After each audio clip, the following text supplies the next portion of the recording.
በስመ አብ ወወልድ ወመንፈስ ቅዱስ አሐዱ አምላክ አሜን። ሰላም ናይ ዩቲዩብ ቻናል ተኸታተልተይ ክብራት ኣሕዋተይ ከመይ ፀኒሕኩም?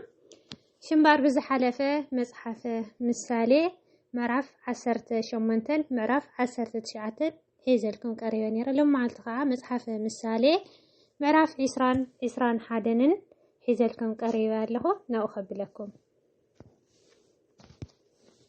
ወይኒ መላገጽ እዩ ዘስክር መስተኸዓ ሃዋኽ እዩ። በዚ ሰንከልከል ዝብል ዝበሰለ ጥበበኛ ኣይኸውንን። ንጉስ ከም ጎዛም አንበሳ እዩ ዝስንብድ እቲ ዘክርዮ ንህይወቱ ይብድላ።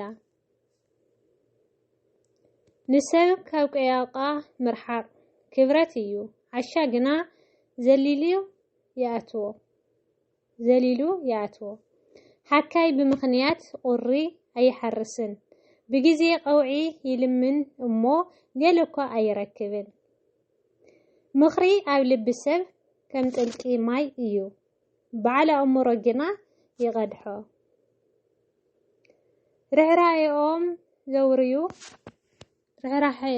ዘውርዩ ብዙሓት እዮም። ግናኸ ንእሙን ሰብ መን ይረኽቦ?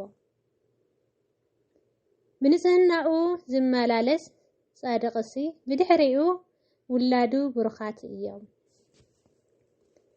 ኣብ ዘፈን ፍርዲ እተቐመጠ ንጉስ እኩይ ንዝበለ ኩሉ ብዓይነቱ ይብትኖ። ንልበይ ኣጽረየዮ ካብ ሓጢአተይ አንጽሄ ክብል ዝኽእል መን እዩ? ክልተ ዓይነት ሚዛን ክልተ ዓይነት መስፈሪ እዚኣተን ክልቲአን ኣብ እግዚአብሔር ፍንፍናት እየን። ቆልዓ እኳ ዕይኡ ቅኑዕን ንጹህን እንተኾነ ብግብሩ ይፍለጥ። ነታ ሰምዒት እዝንን ነታ ረአይት ዓይንንሲ ንኽልቲአን እግዚአብሔር እዩ ዝገብረን። ድኻ ምእንቲ ከይትኸውን ድቃስ ኣይትፍቶ። ንዒንትኻ ቋሕ ኣቢለን ሽዑ እንጀራ ክትጸግብ ኢኻ። ዓዳጊ ሕማቕ እዩ ይብል መንገዱ ምስከደ ግና ይሕበን። ወርቅን ብዙሕ ዕንቁን ኣሎ ፈላጣት ከናፍር ግና ክቡር ኣቕሓ እየን። ነቲ ንጓና እተወሓሰ ክዳኑ ወሰደሉ። ኣብ ክንዲ እቶም ጓኖትሲ ተሓዚ ካብኡ ወሰዱ። እንጀራ ጠበራ ንሰብ ጥዑም እዩ። ደሓር ግና ኣፋ ጸጸር ይመልእ። ሓቐና ብምኽሪ ይጸንዕ። ብጥበብ ተመሪሕኻ ተዋጋእ። እትናዘረ ዝሓሚ ምስጢራት ይቐልዕ። ስለዚ ምስቲ ከናፍሩ ዘገፍሕ ሰብ ኣይትተሓወስ። ትነብኡን ነድኡን ዝረግም መብራህቱ ኣብ ማእኸል ደቅደቅ ጸልማት ክጠፍእ እዩ። እቲ ብመጀመርያ ቀልጢፉ ተኣከበ ርስቲ መወዳእትኡ ኣይክበርኽን እዩ። እኩይ ክፈዲ ኣይትበል ንእግዚአብሔር ተጸበዮ እሞ ንሱ ኸድሕነካ እዩ። ክልተ ዓይነት ሚዛን ኣብ ቅድሚ እግዚአብሔር ፍንፍን እዩ። ጠባሪ ከዓ ሰናይ ኣይኾነን። ስጉምቲ ሰብ እግዚአብሔር እዩ ዝምራሕ። ሰብ ደኣ ከመይ ገይሩ እዩ ንመንገዱ ዘስተዋዕላ? ብሃንዲ ቤት ተቐደሰ እዩ ምባልን ድሕሪ ምጽዋዓ ምምርማርንሲ ንሰብ ምፈንጠራ እዩ። ጥበበኛ ንጉስ ነቶም ረሲኣን ይዝርውዎም ብመንከራኩር ድማ ይድርጾም።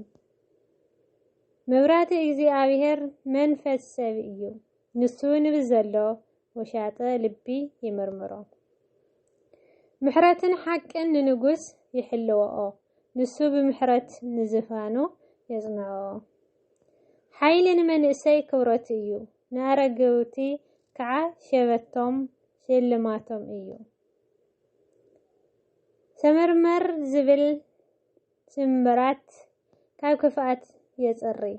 كمون مواقعتي نوش طالبي يصريو امين خنزي لنا تقدس قالنا يقلب على بيت الإግዚአብሔር አምላክና ተቆረን ተመስገነን በተወሳኺ መጽሐፈ ምሳሌ ምዕራፍ 21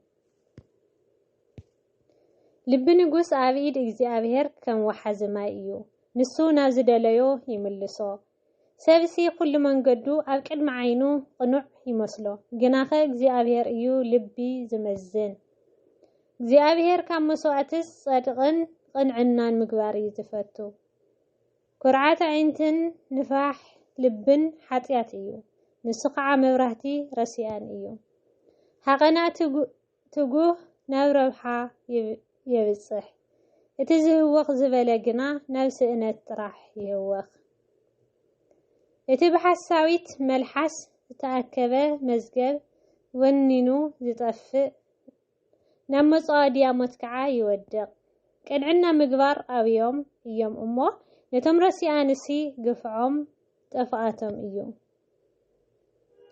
መንገዲ ትበደለኛ ጥዊዋይ እያ ንጹህ ሰብ ግና ግብሩ ቅንዕዩ ከምስ ናግራም ሰበይቲ ኣብ ሓደ ቤትሲ ኣብ ዝባን ናሕሲ ብሓደ ወገን ምቕማጥ ይሐየሽ ነፍሰ ራሲ ንእኩይ ትምነዮ ብጻይ እውን ኣብ ቅድሚኡ ምሕረት ኣይረክብን ንመላገጺን ተቀጻዕኻዮ እቲ ገርሂ ጠቢብ ይኸውን ንጥበበኛ እንተ መራኻዮ ከዓ ፍልጠት ይቀበል تصادق نبيت رسي يملكته نتم رسيان كعا نام مكرا يصدفهم اتترعان دخا خيسمعيلو ازنو زعصو نسون يترعمو ملاش ايركبن بسور زاته وقت بركه كرا يهدئ حبو وهبت ون نبرتع قطعه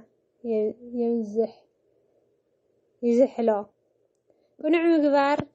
قنوع مغبار نصادق حغوس እዩ ንገበርት ዓመጻ ግና ረዓድ እዩ እቲ ኻም መንገዲ ልቦና ዝዝምብል ሰብ ኣብ ኣኼባ ሞታት ይነብር ጣዕሚ ንብረት ዝፈቱ ይደኪ ወይንን ዘይትን ዝፈቱ ከዓ ኣይህብትምን ርእሲ በጃ ጻድቅ እዩ ኣብ ክንዲ ቅኑዕ ድማ ጠላሚ ይሐልፍ كامس ناقرامن مسقاقيتن سبيتس أبرخا مقمات إحاش أبيت أبنيا خور مزقبن زيتن علو عشا سبقنا يوحدو اتنصادقن بقونتن زسعبان هيوتن صدقن كبراتن يركب أبنيا سبنا بكتما حيالات يديب نحيلي امنتوها يفرسو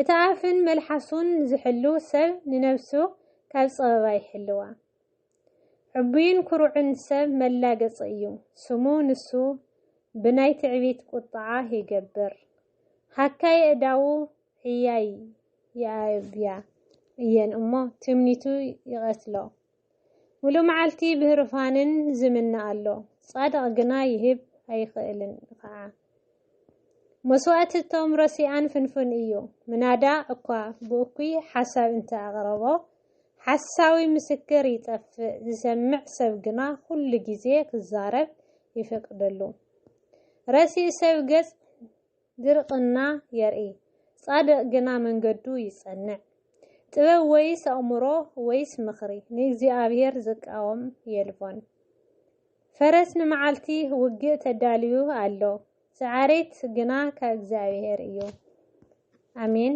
አሜን ሀምዙለና ተቀድስ ቃልና ቃል በዓል ቤት ለእግዚአብሔር አምላክና ተኸበረን ተመስገነን ይሁን በኻሊ ቪዲዮስ ካብ ዝመጽእ ሰናይ ቅንያት